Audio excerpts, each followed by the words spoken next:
Right, hello and welcome to the podcast that shall not be named because it is yet to be named. Once again, we have made a promise that the next one we will have a name of some sort. But it is your boys, Steve and Danny Scholz, here at Chat Sport for the next sort of half an hour, 45 minutes. And there's so much sport to chat about. And probably be covering quite a few countries on the very colourful shirt that Dan is currently wearing. Dan, how are you? I'm very well, Steve. I'm in mourning Yes. after last night, but this is trying to pick up the mood, you know. Yeah. Yeah. I'm unbeaten in this shirt because there's always one of the countries playing is always on this shirt. So no, we had a lot of sport to get through. Very excited. Yeah, look, there have been some W's. In fact, there's a nice win yesterday, which we'll talk about, which maybe sort of reduces the impact of the AFCON heartbreak. But we'll talk about that a little bit later. Right, coming up in the show, by the way, we're going to be recapping the tragic loss that BAFANA had to Nigeria last night out of the AFCON. We'll be looking at the Six Nations last weekend. We'll be looking at a lot of cricket this show because we had so much cricket this past week. The SA20 is in full force into the playoffs and a lot of drama this week, for example. We've had a test match since the last podcast. We've also had a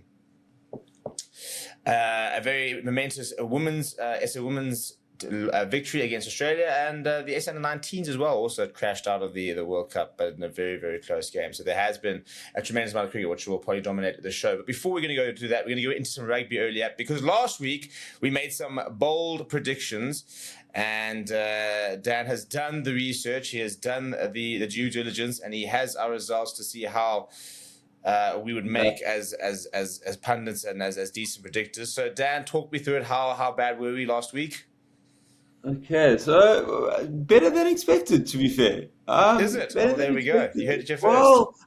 Well, it depends. Yeah, it depends which way you look at it. So, yeah, let's go through we'll list the scores and what we said. Starting off with France Ireland. Let's not forget, I did predict France to win the Six Nations, so that's not looking like a great prediction. But that game ended 17 points to France, 38 to Ireland. Pretty emphatic win for the Irish. Which I don't think any of us predicted. I don't think we spoke about it being a tight game. No, I don't think I saw anyone predicted by what's a 21-point victory. But I went for France by 3. Obviously a long way off, and you went by Ireland by 6. So I mean, Steve by takes the virtue early of dub, that, yeah. I don't. Yeah, early dub, but you know, I don't know if we can consider that close. But I'll give it to you. You're closer than me. Well, Moving on at to the least I picked the second right game. team. You did pick the right team. No, fair enough. I was way off it. It's always so difficult in the beginning of a season. You just don't know what team's going to come out. Yeah, and we didn't know But we didn't maybe, know what Ireland was going to look like without Sexton. We didn't know what France was going to look like without Dupont, for example. We didn't know if these teams are going to try new yeah, things. yeah. No, a whole lot of unknowns, but fair play, you got that one right. With those unknowns, though, this next prediction, we couldn't have been closer.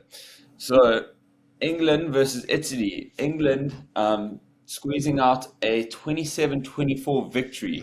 To be fair, the game was secure already in overtime when Italy scored their final try, taking the deficit from 10 to 3. But Dan made a prediction of England by 4. 1 point Yeah. off the exact. Stevie, prediction England by 3. On the money. Hey, look at me. Look at me. On I'm the telling you, money. my That is Italian boys, back the unbelievable. baggers. And the thing, I didn't And even then, enter SUPERBRU. Imagine I throw that into SUPERBRU. yeah, huge. You get into sports betting. Boyle Sports apparently are looking for someone. Yeah, there we go. There we Um, go. but then, lastly, Wales, Scotland. Scotland winning that 27 points to 26. An incredible comeback. Scotland winning 27-0 at a point for literally, as they say, a game of two halves. Dan's prediction was Scotland by 7. Steve's prediction was Scotland by 10. So I was a little bit tighter there. Yeah. But also, not, Right. winners all right, except for the one prediction of mine. I think that was the one we just Yeah. probably thought it would be a lot closer than the others, but otherwise I think we're pretty Yeah. on the money. So I think it's 1-0 Stevie, unfortunately. We're going to do this every week, though. We'll select three different fixtures, and whoever comes out on top of those three will be the winner, and we'll figure out some sort of forfeit for the loser. But Stevie, 1-0 in game week 1. And our predictions for the following week are going to include the England-Wales game in the Six Nations, the AFCON final, as well as the SA20 semi-final that is happening this evening, and that's going to happen at the end of the show, so please do stay tuned for that. But Stevie, let's get into the rugby. What do we have to say? Let's dive into each game. An interesting weekend. As I said, I didn't think we were going to see close games across the all three of them, which we did to a certain degree. Ironically, I thought the game which was going to be the blowout was actually the closest game. But I thought a very interesting weekend of rugby because a lot of questions were answered for some teams, and I think a lot of marks maybe were brought up for others. I think Ireland, for example, answered the question, what's life going to be like without Johnny Sexton? And looks like life's going to be okay. That's fine. Because, I thought Jack Crowley looked really good. I thought France looked pretty poor, actually. I thought it's probably one of the worst French performances I've seen in the last sort of 18 months. Whether you can attribute that all to Antoine Dupont, for example, I think it's a bit extreme, for example, but I do think they're missing that Antoine Dupont as well as Romain Intermac combination, which has been such an important part of their setup for the last few years. I thought it was a very interesting game. They're just missing that little extra piece of tempo that just takes them from like a 75% performance to like a 95% performance. Yeah, I tell you what I did. I did think that Ireland were tactically very, very on point. I thought the way they managed the game, the way they tried to nullify a lot of the French threats, I thought they did that incredibly well. To basically reduce the French to not being able to sort of play the way they wanted to do, and when you can nullify that French attack, I think what we saw last week is that they didn't have that one person who could just spark a moment, like we've seen Antoine Dupont and Romain Intermac do, and not even just them, but just that Dupont, Intermac, Thomas Ramos, that sort of combination, even Gael Ficou, there's all those combinations which worked really well in the past few years, and they just don't seem to be on quite the same wavelength with new personnel, which is to be expected.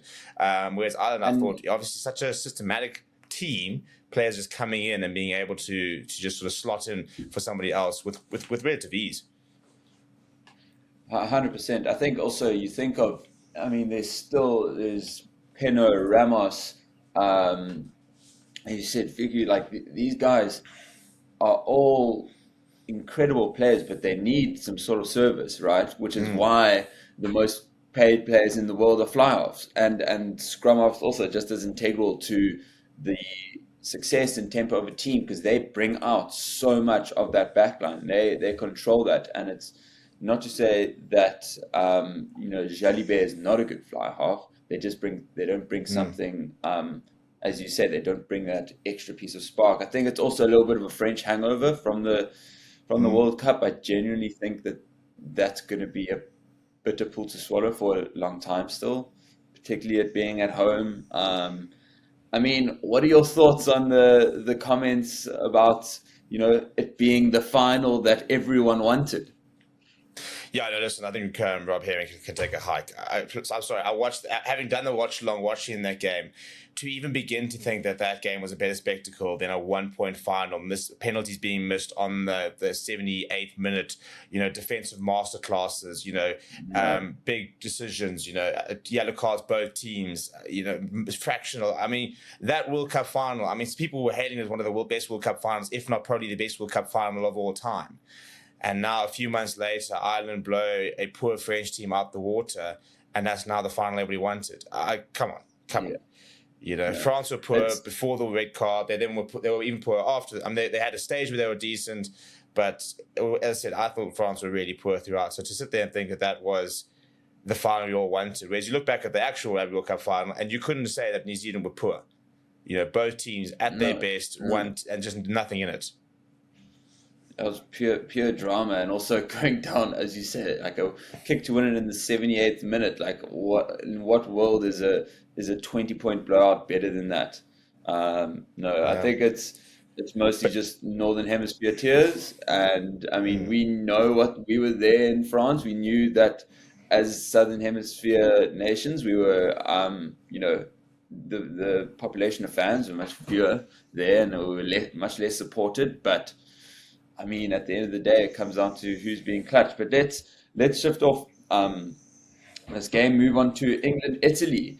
Always unsure, a new look England, a lot of young blood versus in Italy. They had a point to prove versus a very, very tough World Cup. Yeah, look, I think two teams in transition at the moment. Italy less so player personnel.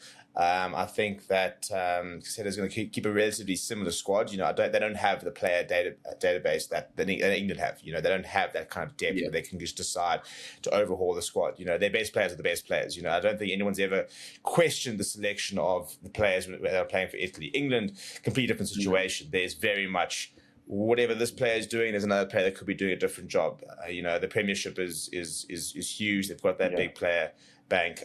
So very different. There's like sort their of typical journeys. player profile, but also the form player profile that they can Yes, go and select exactly, from. I think exactly. that's been a big debate within England at the moment. Yeah, I mean, your fly half debates, for example, you've got your own fouls, your George Ford, Marcus Smith, like we're talking about Finn Smith. You've got 4 fly halves. No one's going to debate in Italy that Gobbers shouldn't be starting.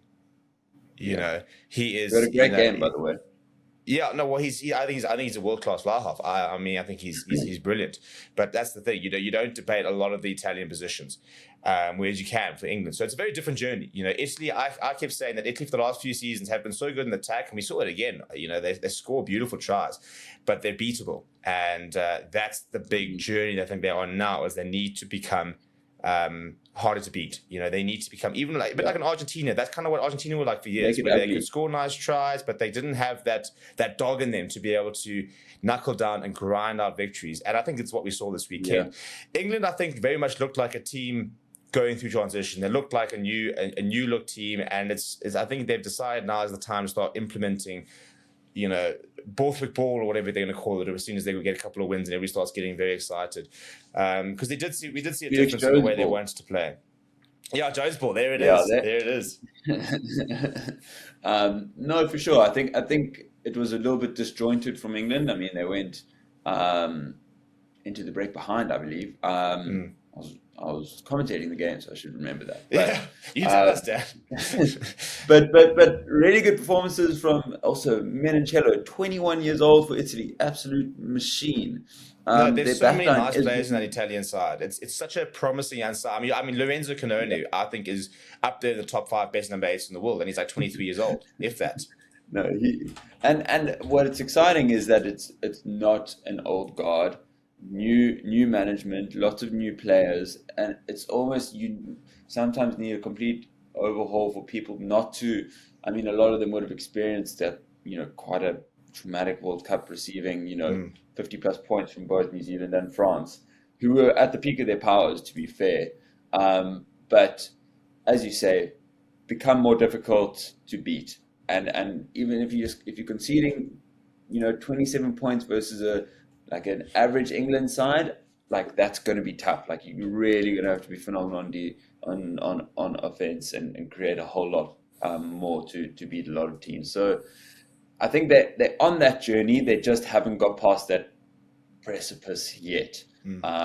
Will they see another win the Six Nations? I hope so. Maybe versus Wales, it's possible. But a decent start for them, and England will be happy with the result. But I think would have liked to have at least closed out. They had a scrum on the opposite 5 meter, would have taken the lead to 17 points. In which case, we would have been speaking about this game completely differently. But they didn't. Italy did fight back, and they showed that desire to not give up as well, which is something we maybe used to see as them just rolling over. Let's go into Scotland versus Wales then. How about that game of 2 halves? 27-0. Scotland were up. Vin Russell pulling strings, assisting Johan van der Merwe, getting over the whitewash. Then Wales saying, bugger this, not in our backyard. We're doing something about this. bringing it back 26 points to 27, losing by 1 in the end. Six Nations rugby at its best. Yeah, no, that's almost an all timer. But I think that's a game that shows exactly why Scotland are not considered one of the best sides in the world, because they've got the ability to go 27-0 up, and they've got the ability to concede 26 unanswered points, and that continues to be their issue. I said going into that, I said I don't see why Scotland cannot win the Six Nations. Genuinely, I think that if you look at the fixtures, for example, they've got France at home, England at home, they're away to Italy, and they're away to Ireland on the final match day. If they could burgle a win against France. The final match day. No, the final match day, Italy versus, Ireland versus Scotland could be the decider and for the Grand Slam in theory. Yeah. So in theory, exactly. And as I said, you look at that Scotland side that goes 27-0 up, and you go. And the problem is, the funny thing is that nobody rates Scotland. So Ireland go 27-0 up at half time. It's, well, this is Ireland, my goodness me, the best team in the world, etc., etc. Scotland go 27-0 up, and everyone goes, well, it's a young Welsh side, it's a poor Welsh side. It's interesting how Scotland never get the credit that they probably deserve. But the reason as well is they don't help themselves with then conceding 26 points in the second half. I mean, Warren Gatton absolutely ripped his team apart, saying that first half performance was one of the worst performances he's ever seen. They should be ashamed of themselves. And basically said that even though they came back, he said it's actually unacceptable. And Gregor Townsend must be sitting in that change room going, how dare you guys believe you guys think you can win the Six Nations if you're going to concede, if you're going to have a second half like that, basically. So very interesting dynamics, I reckon, in the coach staff after that game, because I don't think either team will be happy, despite there being so many positives at certain sections of the game. Yeah, it's always interesting how you reflect on a game had, let's say, it had been the opposite way around, right? Scotland had gone 26 up, and Wales had gone 26 up, and then Scotland went out to come back and win it. Scotland would have been over the moon, right? And it would have been incredible, and Wales would have been head and hands, but it kind of feels the other way around. I see what you're saying, where they might both feel to a degree disappointed, and I think that's just because there was no consistency in terms of exchanging points or anything like that. Like, how can we be so dominant and then so shit in another half? And they kind of both asking themselves that question, and I think a lot of it also just it's hard to stop that momentum. And once you get a team's tail up, and that's, as you say, the difficulty, and where you see a champion team is where they are able to just go through that tough period by not conceding a 7 but conceding a 3 instead. Or finding threes, finding threes, exactly, getting in the opposition's half and just trying to stick it out there, even knowing that they're playing most of the rugby, taking that extra beat of a second. I mean, that's when we saw the Springboks staff use substitutions so tactically. It's like knowing exactly when to make that sub. But a really, really great first weekend in general from the Six Nations. And we have an exciting week 2 to come. We've got Scotland, France in Scotland. This could be, it's kind of everyone thinking it's maybe battle for second. Although, it could be third or fourth as well. How do you see this one going? Well, I think it's if France win, it becomes the battle of second, and I think if Scotland win, obviously it becomes a potential Six Nations, title deciding game. I think somebody made a very good point, and then they said they reckon if France had won last week, that Scotland might have had a chance, but France will bounce back, and I think that there will be a bit of a bounce. But I also think of this French side again. I think as you mentioned earlier, I think mentally, I'm not entirely sure they're all there. I think that they've really reading from last year, and they've got a bit of a lock crisis, for example, at the moment. So they're missing some big boys. Paul Willems is out for majority of the Six Nations. Might be able to make it back for the Welsh game on the 10th of March. But so they've got a couple of injuries and a couple of key players missing. And I'll tell you what, I think if Scotland rock up and put them under a bit of pressure at Murrayfield, I don't see why the Scotland side can't do a job. And if they do pull off a win, then they'll go into that game against England and say, right, well, we'll back ourselves. And they've had a habit of beating England over the last few years. You win that Calcutta Cup once again, and suddenly you go, well, we have to beat Italy first. But then they're saying, right, well, why not? Why not go to Scotland? Why not go to Ireland? Why not go to the Aviva and say, right, You know, everybody knows you guys choke in a final situation. Let's see if you can do this. Yeah. Yeah. I think what's great of what you've just mentioned is that it does feel like maybe this Ireland-Italy game this weekend is a bit of a walkover. But otherwise, I think no team can go and ride off Italy before going and beating them, or going there and actually playing the game, right? Like whereas previously, I think that was capable, which does show how far they've come. Yes, they might get the wooden spoon again, but I mean, England just got over the line, so I'm really excited to see how Italy get on in the rest of the games, and most notably now, I think versus Ireland, because you can, if you receive a bit of a thrashing now, it can send you back a little bit. So what would be a good result for Italy versus Ireland? I think scoring a few tries. I think for me, I want to see a defensive performance for Italy. That's the thing. Ireland just scored 38 against France. I think if Italy keep them down to below 30, for example, can find a try or two and make it a 10, 12, 15 point loss, I think they can sit there and say, well, this is the best side in the world at times. We're not there yet. We're a young team, but it's important to find the learnings. I think the main thing about Italy is I think they've become a side that you have to respect. It's easy for people to write them off and say, oh, they're always the wooden spoons, and let's bring in Georgia, and then and Georgia have beaten Italy, but chances are this Italian side would run right against Georgia on a good day. But the big thing I think for me is that they need to add to Six Nations, and last weekend they added to the Six Nations. They had England in the first half. They put them under pressure. It was a really good game to watch. They made it a game worth watching. Yeah, you can't look at that game and be like, this team doesn't bring value to this tournament. So they need to bring value this weekend. They need to maybe go ahead of Ireland and add that bit of shock. They need to make sure that Ireland can't sit there and say, well, we can actually just play a second string side and win with a bonus point. That this Italian side is not that kind of walkover side anymore. What you do have to show them that respect of picking some decent players, going out and actually getting the job done. And if you try and take them lightly, that they might surprise you. I mean, they're not going to beat Ireland this weekend, but they've earned the right to deserve to play Ireland's better players and better side and be taken seriously. 100%.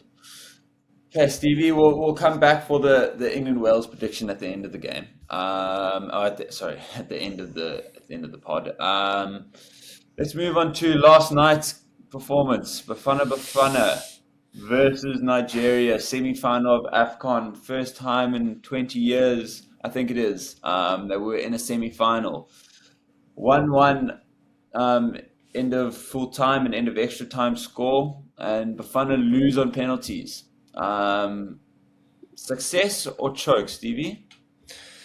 Shame, and you'll know how he's going to feel this morning, but Medal should have won it for us. You look at that chance in the 118th minute, great free kick from Mokoena. No, that was in normal time. That was in normal time. Oh, sorry, normal time. Yeah, you're right. In fact, normal time. Yeah, normal time. That was like the 95th or something. Yeah, right at the end there. And just has to happen at the end of the day, and just have to keep it down. Yeah, really, he had a phenomenal game though. Really, he's so talented. He Apparently, he's been scouted by some of Europe's best clubs. As amazing as it is that South Africa's league pays well enough that the players want to stay in there, and it's amazing how many homegrown players we actually have in our team compared to the rest of AFCON.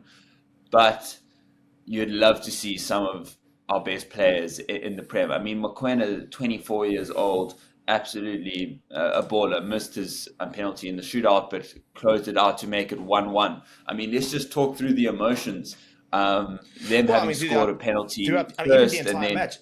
When you think of a disallowed goal in the 85th minute, so disallowed goal. So, yeah. I mean, I was busy running to try. I was busy like half on the phone, half getting the notifications, and you're getting 2-0 Nigeria. Then you're getting score correction Nigeria. Then I'm on the phone and penalties given for us right at the end there. Mokoena steps up. Yeah, I had to switch off my notifications.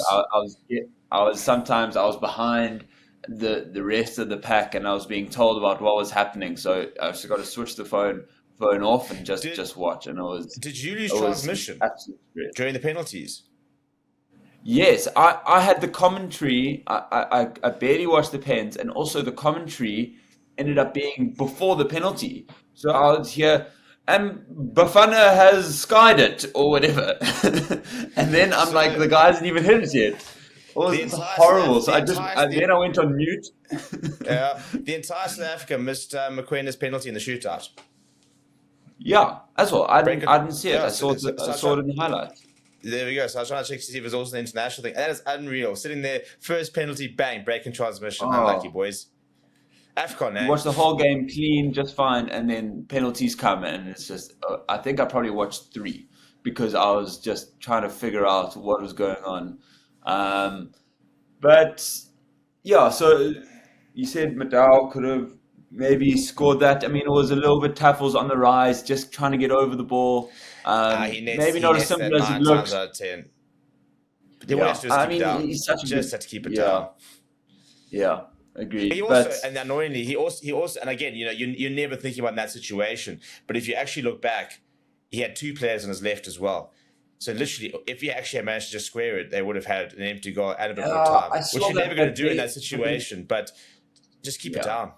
Just keep it down. Rule number 1: when the ball's up there, just keep it down. No, he had a big target to hit, and it's always going to be those. You're going to see the freeze frame of like how close Bafana were to making it into the AFCON final. That picture is going to be coming around for years. But still an opportunity to take third, which I think will be a massive success for us. I think people are having the debate, how can we be celebrating Bafana but calling the Proteas chokes when they both make it to semi-finals? I think it's just the difference with Bafana is that I think it's also funny that Proteas are choking in the World Cup, whereas Bafana are successful at a semi-final in AFCON. But also, completely different sports. There's only 20 real nations, 20 to 30 nations that play cricket competitively. So, there's more nations and in only 12 Africa that can. I think that's the big difference for me, because the Proteas should. While I actually think this last World Cup was actually a success for them, because they went in with very little hope and they played really well up until the semi-final, where they lost to the eventual champions, who beat an unbelievable India. Everybody reckons that Indian ODI side during that World Cup, they're like, this is the best ODI side ever assembled. Yes, literally. Had they won that World Cup, they probably would have gone down as the best ODI side ever. And they got dismantled by the same team that beat us, and didn't beat us convincingly, by the way. We actually we put out a better fight than India did in the final. Than India, exactly. But back to Bafana, I think the big difference is we've come to know how much Bafana underperform, and we were worried about that.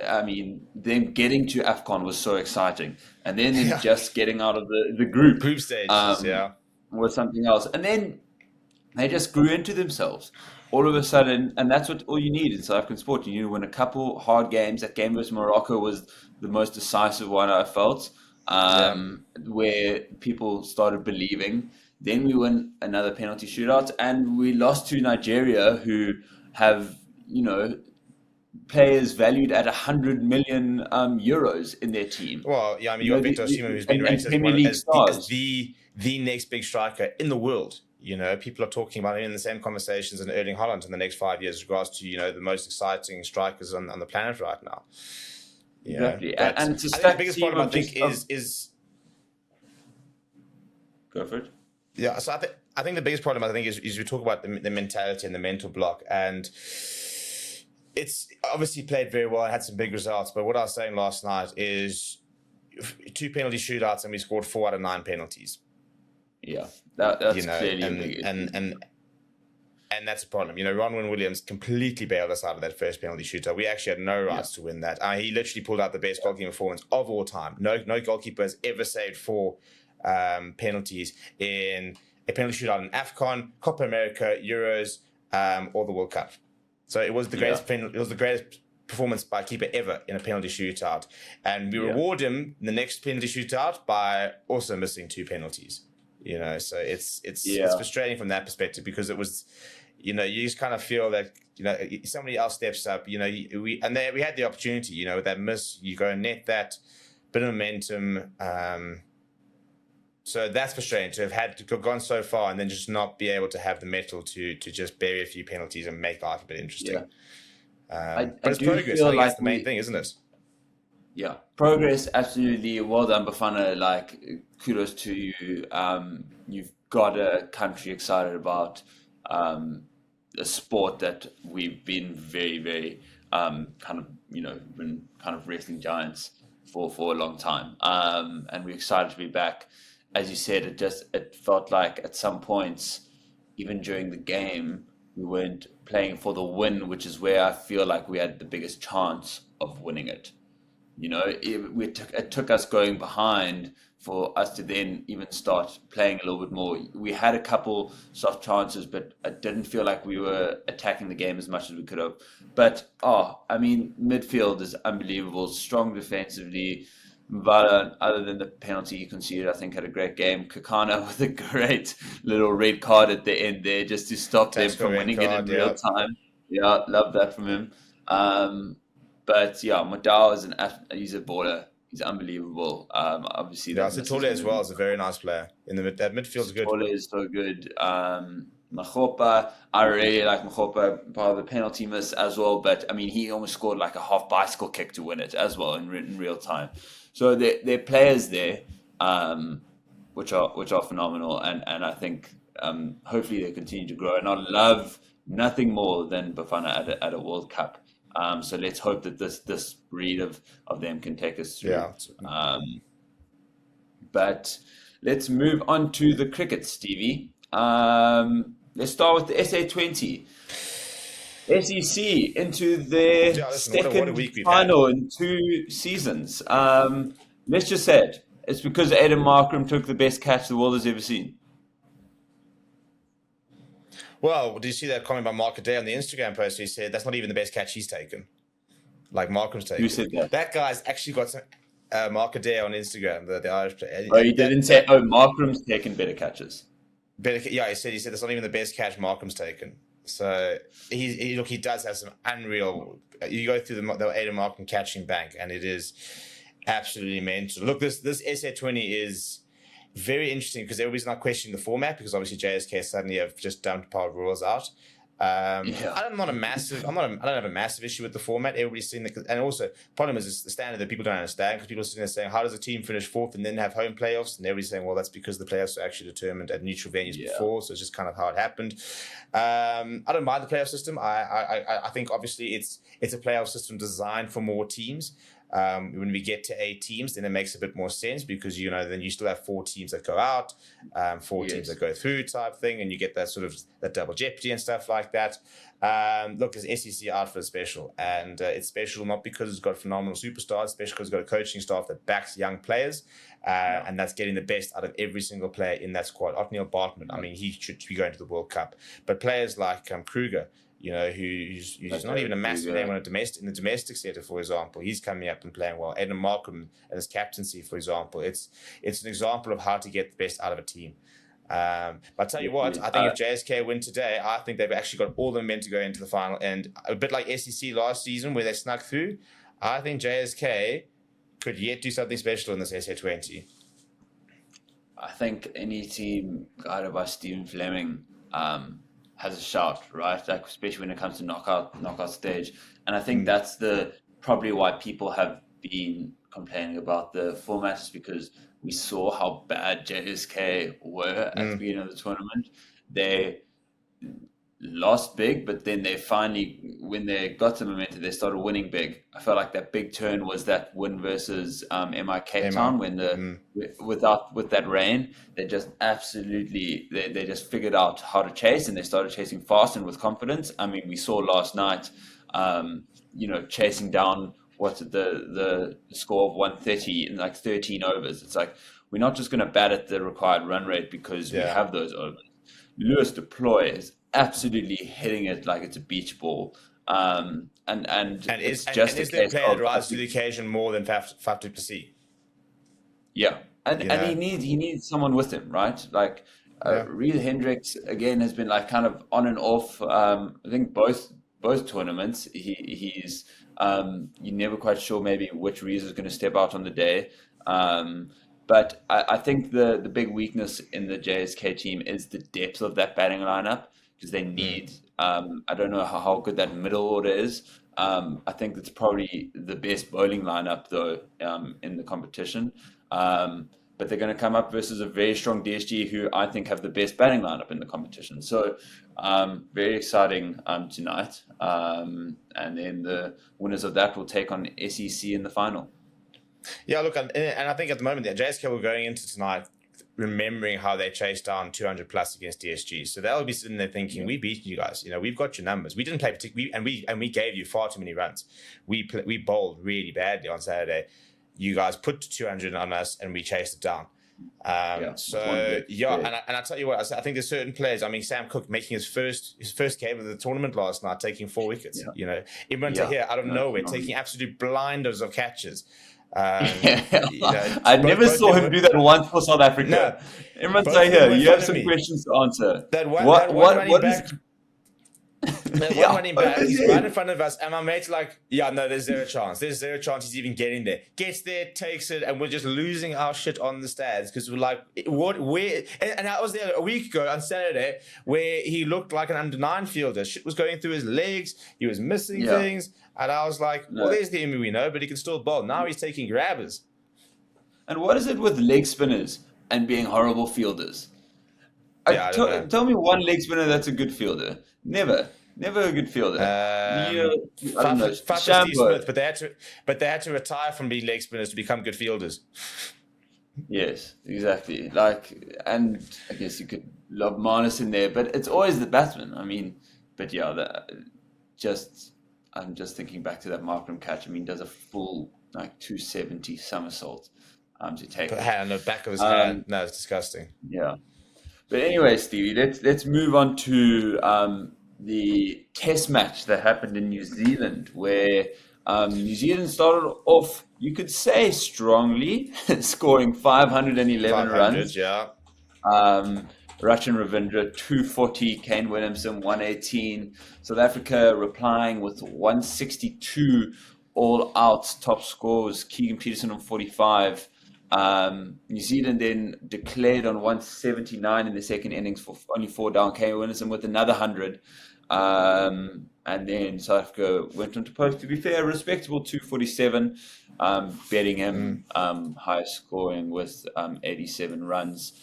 Most notable mentions for South Africa, I think, obviously that Bettingham, Keegan Peterson looked okay in both innings. Neil Brandt with 8 wickets to his name. I think probably not bad for an opening batsman, eh? He's not bad for an opening batsman, exactly. But yeah, what do we take away from this, Stevie? We said that we might be able to cause an upset. Do we have enough to believe that South Africa do have a win in them, or maybe even a draw? Probably not. I'm hoping they'll just take a step forward for the next test. Let me think. No. Look, I think my biggest issue, and this is something that we raised beforehand, is our ability to take 10 wickets, and I just don't think we have the bowlers over there to take 20 wickets. Tepo Mareki looked good, and I thought he actually had quite a nice test. He was bowling at decent speeds. He was asking questions. He was hitting nice areas. Dwayne Olivier is bowling at 20 k's slower than he was a few years ago, and looks like he's just. And this is the problem, at domestic level you might be able to get away.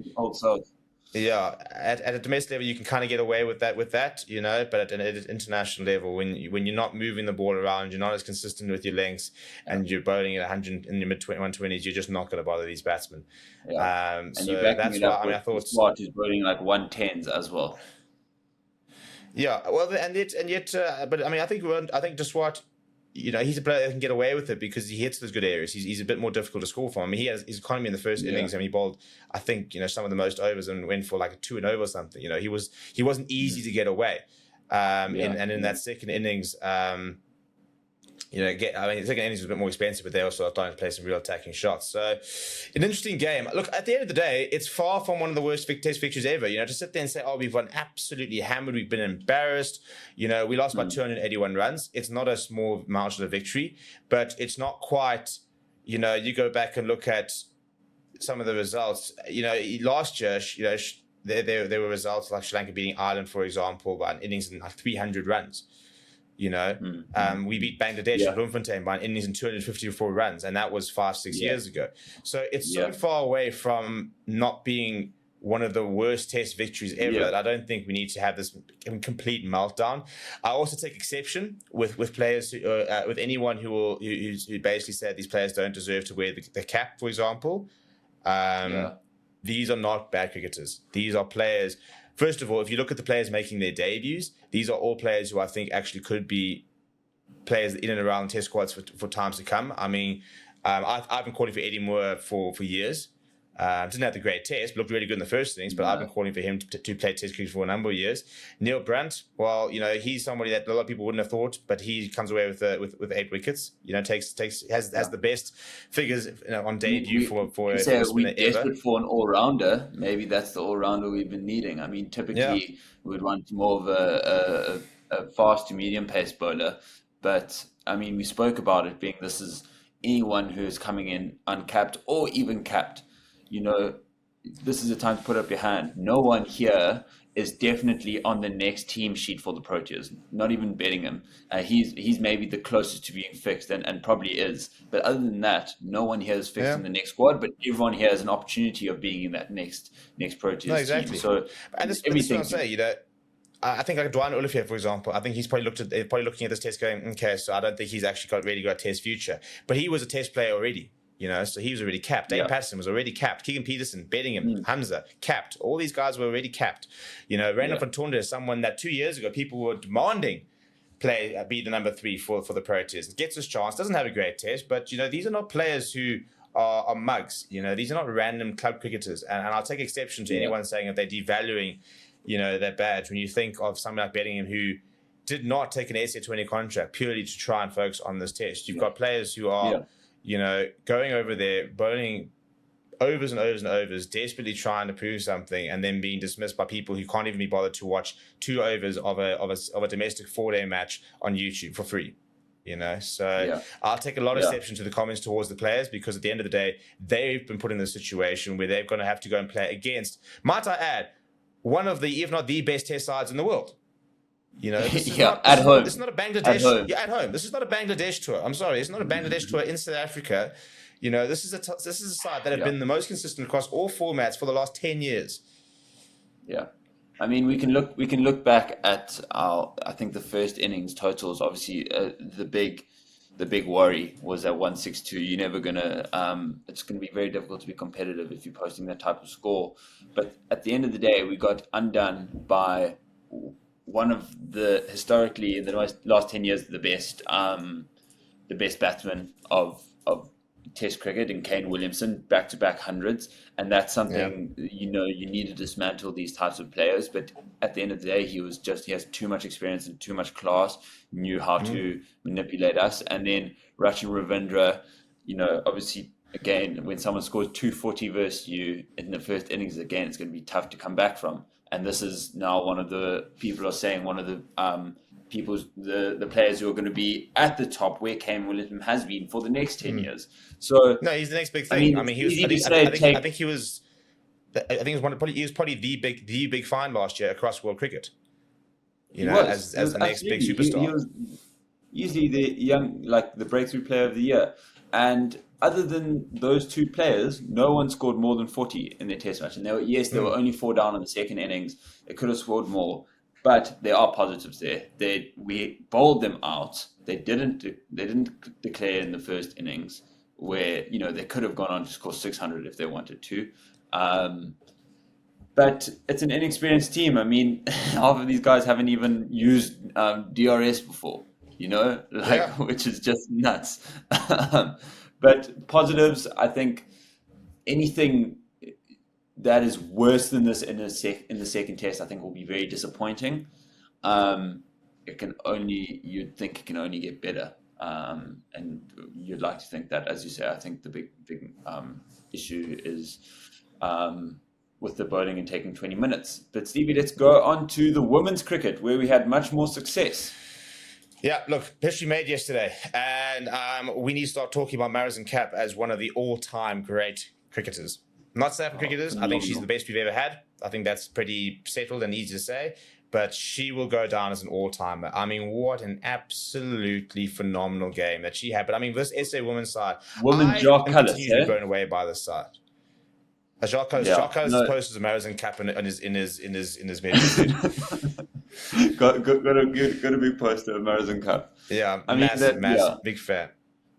yeah. No, But this she's women's such a side, clean ball striker. I can't understand how they continue to deliver like this. I mean, I'm involved in career structures down here, and in Gauteng, we've got 2 leagues. They've got 2 women's leagues. They've got a Premier League and they've got a President's League. And the President's League standard is really poor. Like people who have played cricket for 1 or 2 years, and that's your second division here. In club cricket, for example, we've obviously got our pro division, but so that we don't have on the flip side, for example, I play in the men's structures, and there are about 9 or 10 divisions in just club cricket. So you start at the bottom, you've got to go up basically 11 divisions before you're even playing like Colts level, let alone playing Lions level. In Division 2, by the way, Division 2 level, and then Lions are in Division 1 of first class cricket, and yet this side has been to finals. And has now beaten, just the second time Australia have lost a game chasing in Australia since 2009. And you just think that this South African team can only get better, right? Like, yeah, we haven't. This is a team that's come off the back of no structural cricketing support. It's almost just a fluke that we managed to get all this talent. And that is exactly it. We have this abundance of talent in South Africa, and it's been spoken of, particularly the South African schooling system holding up the SA cricket because they just produce player after player. But also the big issue is that we also haven't seen a lot of progress in grassroots cricket among South Africa, which is obviously also why there are issues with meeting quota targets, because this isn't something that's been prioritized. So there hasn't been structural success within South Africa, and that's just exacerbated at the women's level. But if that does get developed, imagine what this team could become. I mean, the absolute, there's unbelievable talent there. Like, for example, I think Jafta has just been one of my favorite players to watch. Really, really decent behind the stumps. But we've lost some of our biggest players in the last 2 years, but yet still being competitive versus an Australia team that are fully paid professionals. Yeah, and no, for example, no Kaka. So that's one of your main bowling threats over there. You had Ayanda Klubi making your debut. 2 wickets, and I'm pretty sure she got 2 big wickets. So to go and get Elisa Perry, for example, for just 2, is a pig. So I think this women's side is in international cricket. It's a nice little show her the pocket. Tell you that she's your bunny. But exactly. But let's just talk about Marizon Cup, and I also want to talk about the Cricket South Africa women's Twitter team or social media team. But anyway, player of the match, 75 runs off 87, top scoring for South Africa in a reduced match. And then listen to these bowling stats: 5 overs, 1 maiden, 12 runs, 3 wickets, 3 for 12, an economy of 2.4, bowling 24 dots, just 1 boundary conceded across the entire spell, and 1 wide. Wild. I mean that is just mental. that boomerang of a ball. I'm not sure who she got out. It was the left-hander. I mean that gets anyone out on their day. Yeah, I think it was Beth Mooney. It was just an absolute corker of a delivery. Yeah. No, I mean, as I said on Twitter, I said send it to New Zealand. She's bowling at the same pace. There. She's basically there. Yeah, exactly. And she can contribute with the bat. 100%. We could do with both. But Stevie, let's get into. Before that, I'm gonna have to have a call out here, and this is the problem. CSA as an organization are an absolute mess. We all know this. And the one thing that we've been saying in the last year or two, it was with the SA20, is how amazing the social media coverage has been.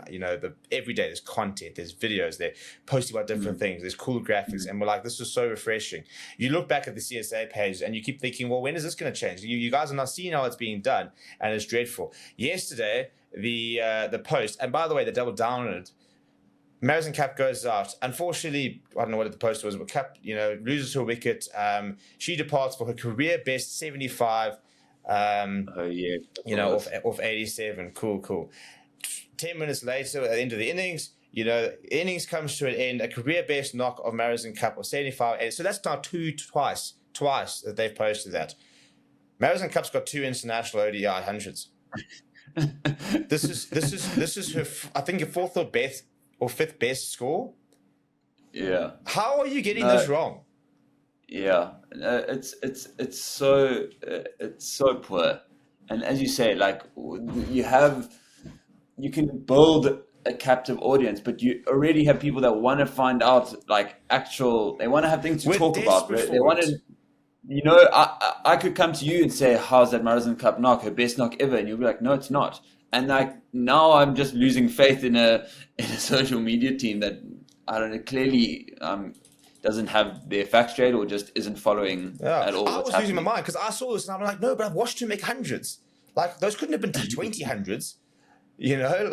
Or so it blows my mind. And it just shows you they just don't care.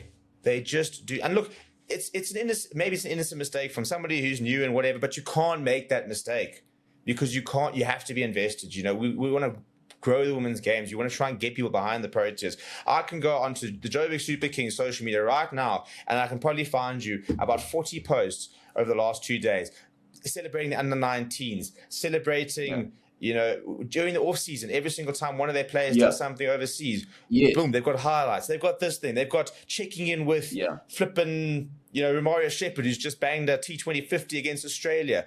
And I can get behind. I can feel like I'm close to JSK. But CSA down the road cannot even have the decency to keep us informed about our national team and to do it well. It's not hard, people. It really is not hard. You've got people on Twitter who keep me more informed about your team than you can, and they're doing it as a hobby, and you're paying people to do this. It's bullshit. Yeah. No. There's my rant for the week. I'm done. Clip that. Yeah, I'm done. No, you're absolutely right, though. It just shows whether it's someone new who's made a genuine mistake. It just shows the lack of investment, and you can so easily tell when there is an interest in driving that side of things. And we live in an age of social media now where that, if you can get a captive audience on social media and you can convert that into views in a live match, and then bums in seats at stadiums, that does happen. This is what I did my master's on. This is what my thesis was on, and that was almost 3-4 years ago. And you sit there thinking, when are they going to learn? I looked and you look at the other teams and cricket. I mean, Australia have got cricket.com.au, which is one of the biggest social media platform like followings of cricket around the world. I mean, they've got something like I'd actually hate to know how many. I actually check on YouTube now. They've got. Let me not lie to you because I want to bring it. 9.18 million subscribers on YouTube. Wow. That's an audience of almost 10 million people. Just because why? They care. They're doing behind the scenes podcasts with players. They're doing archive footage. They post about other teams. AB de Villiers goes and scores 100 against Bangladesh. What did they do? Let's throw it back to when AB de Villiers, batted 22 runs from the 198 balls against Australia, because they can understand the value. And what do we do? We remember. Do you remember a couple of years ago? CSK won the IPL, and they said congratulations to Lungi Gidi for winning the IPL, and didn't congratulate Faf du Plessis, who wasn't even officially retired at the time. And there was another player, and Imran Tahir as well. Imran Tahir was also in that team. Well. Yeah, 2 guys. Well, I don't even think Lungi played the game. Faf played the game, had a big role to. I think he was man of the match. Yeah, he was. And I'm pretty sure man of the match. The game for them. Yeah. Oh, no. CSA will CSA, and they will disappoint. Stevie, this is not how we meant to start out. We can't start our day angry, so let's move into some. I'm off to CSA officers. I'm going straight to Rosebank. But no, you absolutely spot on. Totally right. But we're going to get into some predictions, and I need to redeem myself here. Yeah. We're going to go with 3 matches. Since we're still on cricket, let's go for tonight's game. We've got JSK versus DSG in what now is a semi-final in the SA20. Eliminator 2. You got to get the terminology right. Yes. Eliminator no, 2. Qualifier 2. Sorry, no, I'm getting the terminology. It's qualifier 2. Yesterday was the eliminator. Tuesday was qualifier 1. This is qualifier 2. Qualifier 2. Okay, you start. Give us your prediction. JSK all the way. I'm busy debating whether I'm going to the game or not, actually. And I'll tell you what, I've been to the last 2 JSK games. We've won, so I'm feeling like I'm a bit of a lucky omen. So I might have to get my Castle Lager hat back on, go to the other stands, grab that one-handed catch, like just push people out of the way, potentially kick somebody, and just in case they do try and take it.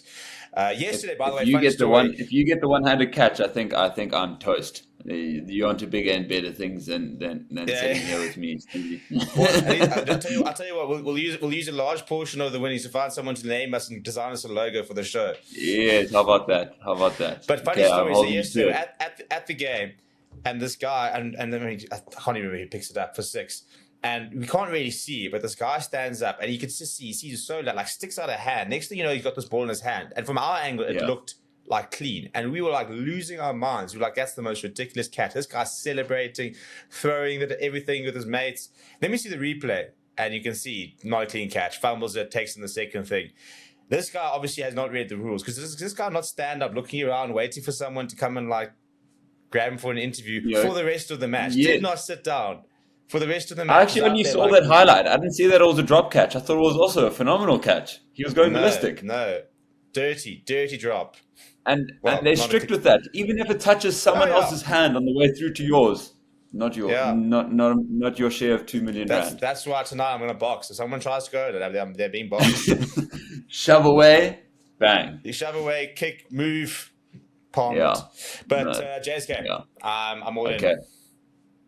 Okay, well, I'm gonna go DSG. I think Claessen's gonna absolutely go mad at the bull ring, and I think he's gonna dismantle you. But if you are bowling first, I think that's your best opportunity, because I think you guys are bowling first well, and you're chasing very well at the moment. But let's go into the AFCON final. We've got the host Cote d'Ivoire versus Nigeria. I'll start the predictions this time. I'm going to go Nigeria. And I'm going to say Ivory Coast. Oh, really? Okay. Well, I'm going to go. There really haven't been that many goals this AFCON. No, it's not. It's not been a high-scoring tournament. I'm going to go 1-1 pens. Nigeria. 1-1 pens. I'm going to go 2-1 Ivory Coast. I'll tell you why I'm going to Ivory Coast, because it's the wilder story. They sacked their manager. It is a wild story. I want Ivory Coast. They're in the final. They fired their coach. It's the most AFCON story ever. Shit. Fired. Next thing you know, we're in the final. That coach must be fuming. He must be sitting there like, these guys are about to win a trophy, and I'm not going to get it next to my name. Well, he's probably saying, well, fair enough, I clearly was doing cuck. It's like I was the problem. I was holding them back. If only I left earlier.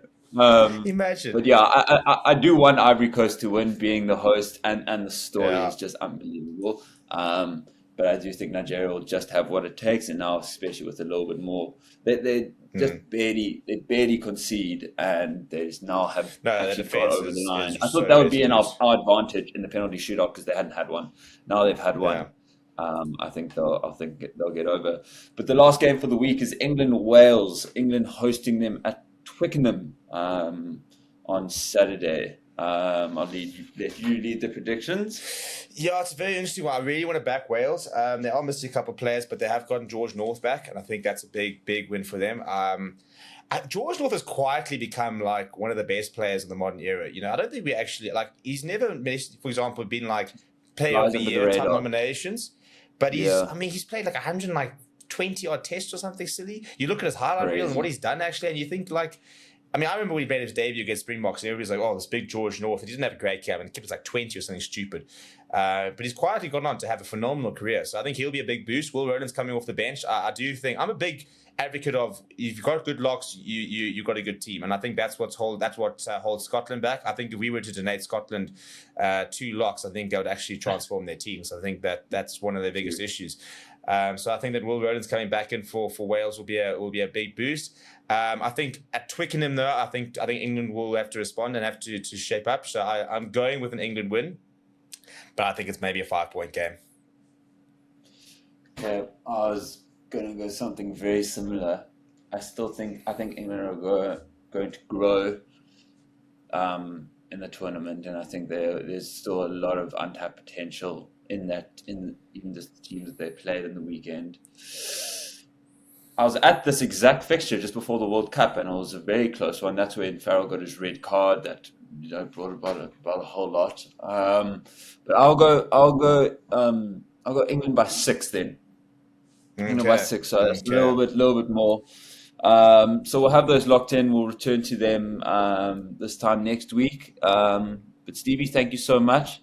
A morning pod. The blood levels are high. Blood pressure levels are high. I'm going to straight to TSA. I'm actually going to walk to the front office and say, I demand to speak to someone who's got access to your social media accounts, because I'm putting out an apology on behalf of South Africa for... They didn't even correct their tweets. They don't even apologize. They don't even go back on it. They don't even realize they made a mistake and try and fix it. Now it just...